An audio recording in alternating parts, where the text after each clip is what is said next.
Dad.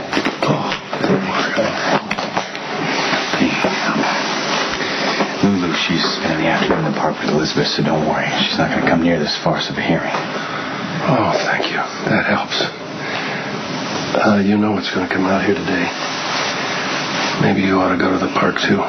Or at least try to get another shift or something. I don't judge you for what happened between you and Mom before I was even born. I mean, Baldwin, he's the ass that stirred the pot.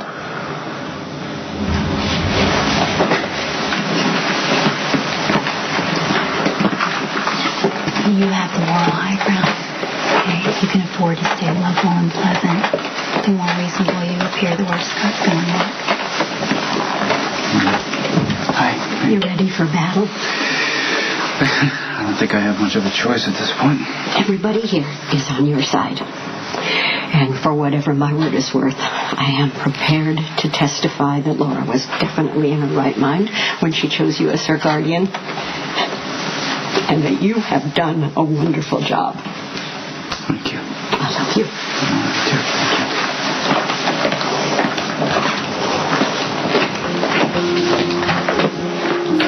you. All rise. This court is now in session. The Honorable Judge Rogers presiding.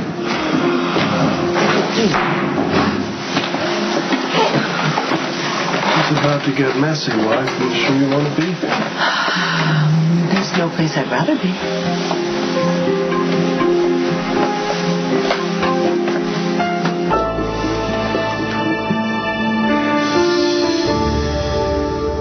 What is the name of Laura Spencer's condition?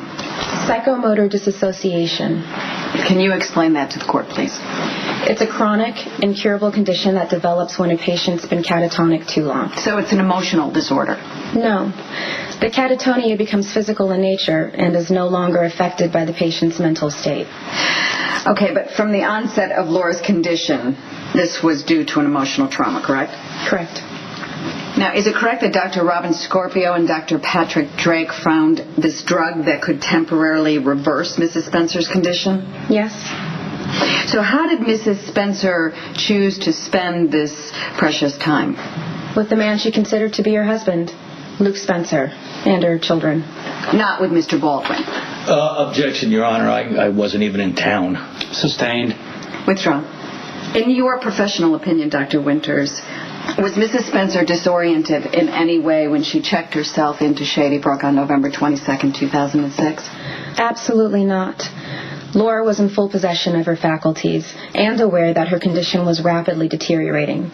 She made a conscious and informed decision to appoint her oldest child, Nicholas Cassadine, as her guardian. I was there. Laura Spencer knew exactly what she was doing. Your Honor, I'd like to submit the doctor's reports on the time of Laura's initial breakdown. States Exhibit 5, and I'd like to have the witness read from him. It's fine, Mr. Baldwin. Thank you. Here you go.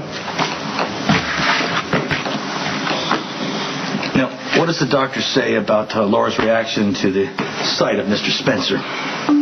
She started to scream hysterically. And do they also indicate that it was Mr. Spencer's badgering that pushed Laura to catatonia?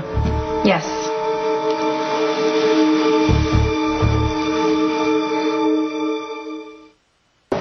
Have you ever resented the responsibility that goes along with being your mother's guardian? No, quite the contrary. I'm honored that she entrusted herself into my care. It must be very expensive. Well, she's my mother. Money's not a consideration in this matter. Mr. Cassadine, did you ever have to stop Luke from having contact with Laura? Years ago, I believed that contact with Luke could be harmful, but now I think otherwise. Why do you think it was harmful for your mother? Because of the psychiatrist's initial recommendation. No other reason? No other reason. Do you know of any time that Luke was abusive towards your mother? No. You're under oath, Mr. Cassadine. Laura never told me that Luke was abusive towards her. That's not what I asked. But I'll move on. Do you have any recollection of the situation that happened between Luke and Laura the campus disco on October 5th, Objection, Your Honor, 1979. relevant. I assume you're going someplace specific with this? Yes, Your Honor, I am going somewhere with this. Overruled. Witness will answer. Mr. Cassadine, what happened October 5th, 1979 between Luke Spencer and Laura Baldwin? Do you want me to repeat the question? No, you don't have to read. Well, we're waiting.